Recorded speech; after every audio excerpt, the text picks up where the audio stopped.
आखिर कहाँ है भगवान विष्णु का वैकुंठ धाम? क्या सचमुच नासा ने खोज निकाला भगवान विष्णु का वैकुंठ धाम?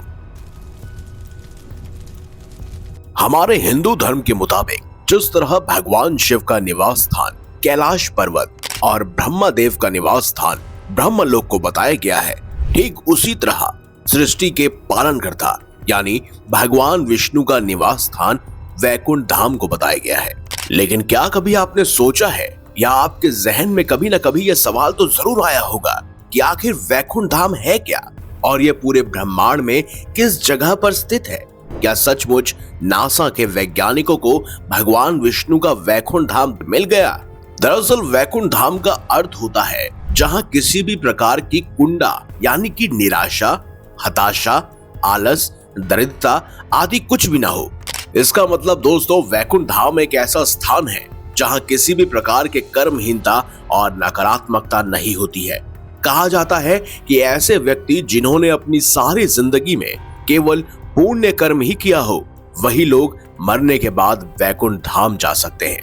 वैसे तो वैकुंठ धाम को विष्णु लोक भी कहा जाता है, लेकिन भगवान श्री कृष्ण की मृत्यु के बाद इसे वो लोक भी कहा जाने लगा, क्योंकि भगवान श्री कृष्ण भगवान विष्णु के ही अवतार थे और इसीलिए भगवान श्री कृष्ण का निवास स्थान भी वैकुंठ धाम ही कहलाता है।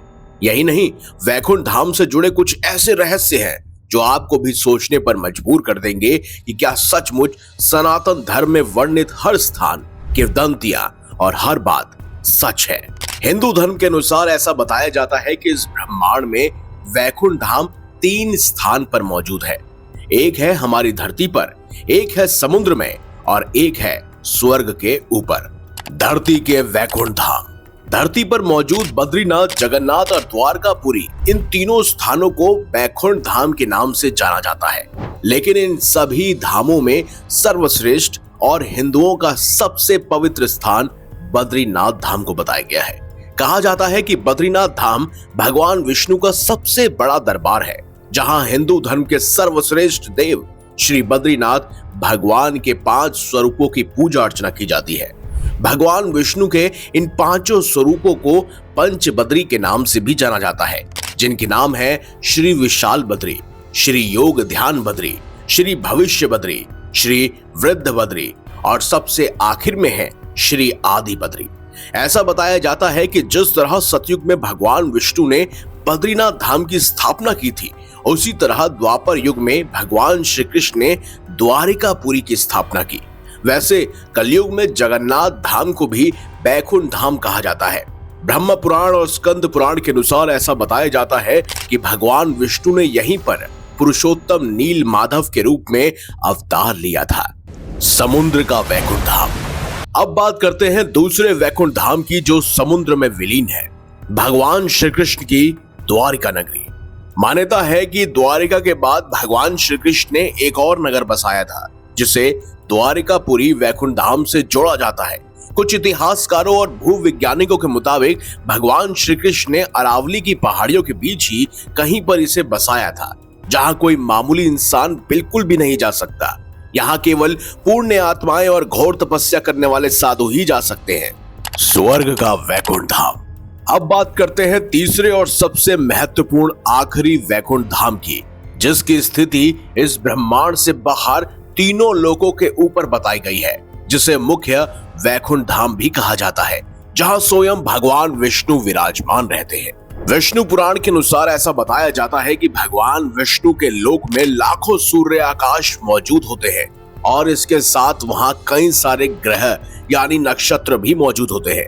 भगवान विष्णु का यह धाम दिखाई देने वाली इस प्रकृति से 3 गुना ज्यादा बड़ा है।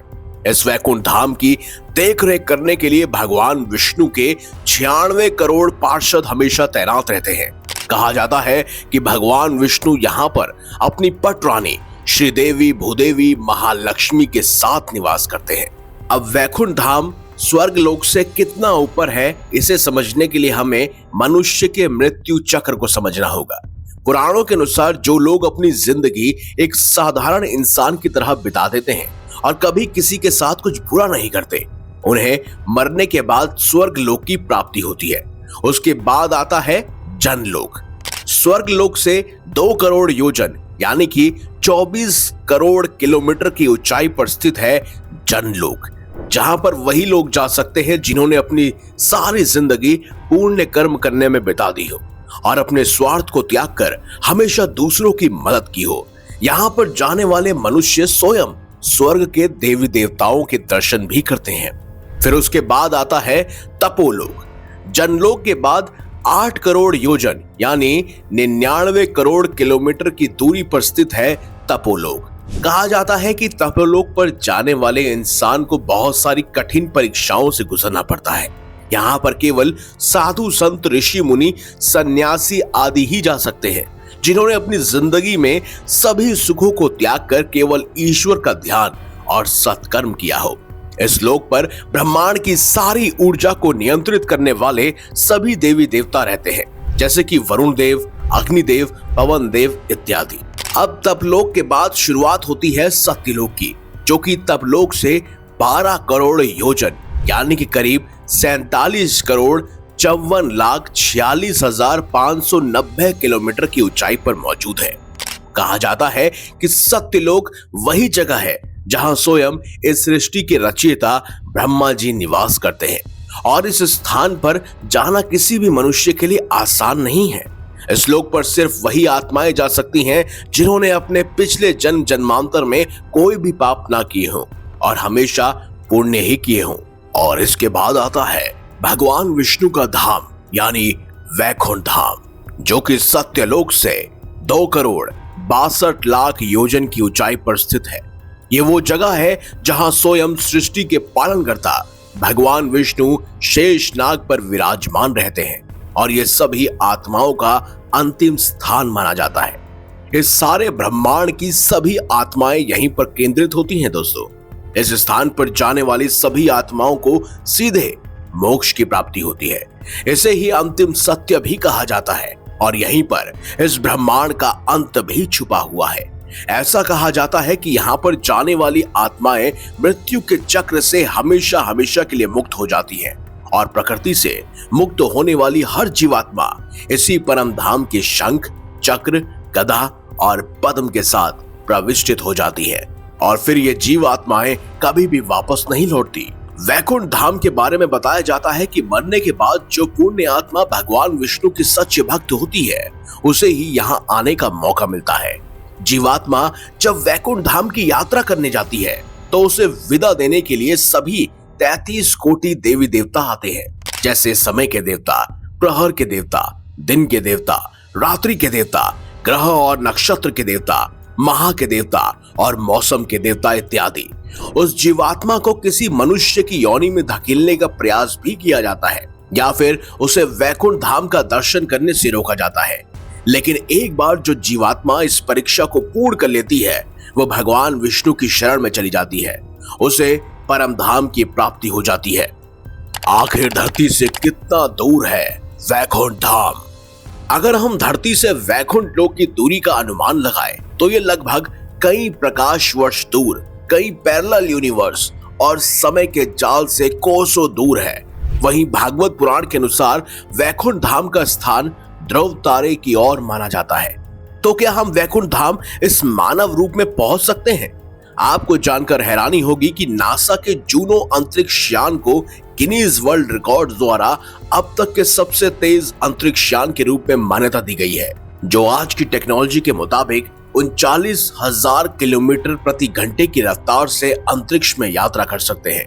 तो एक अनुमान के अनुसार अगर हम लोग इसी रफ्तार से वैकुंठ लोक जाने की कोशिश करेंगे, तो हम लोगों को करीबन 10 अरब 52 करोड़ 30 लाख 85,000 घंटों का समय लग सकता है, जिसका वर्षों में अनुमान लगाया जाए तो ये होगा 12 लाख वर्ष से भी ज्यादा।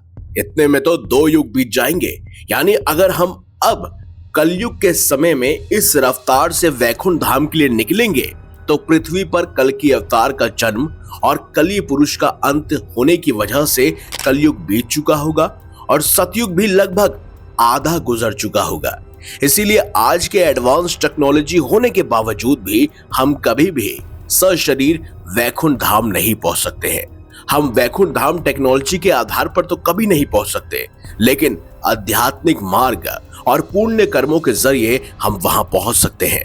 हमारे धार्मिक ग्रंथों के अनुसार ऐसा बताया जाता है कि भगवान नारद हमेशा ही भगवान विष्णु का जप करते रहते हैं। इसी भक्ति की वजह से वो ब्रह्मांड के किसी भी लोक में आ जा सकते हैं। गुरु वशिष्ठ, ऋषि भृंगु और विश्वामित्र भी उनमें से ही एक है। आप मनुष्य रूप में भी धरती पर मौजूद बद्रीनाथ, जगन्नाथपुरी और द्वारकापुरी के दर्शन कर सकते हैं, जिन्हें धरती का वैकुंठ धाम कहा जाता है। क्या पता शायद यहाँ आपको कोई ऐसा द्वार मिल जाए जो सीधे तौर पर वैकुंठ धाम से जुड़ा हो, जिसके जरिए भगवान विष्णु समय समय पर धरती पर आते रहते हो।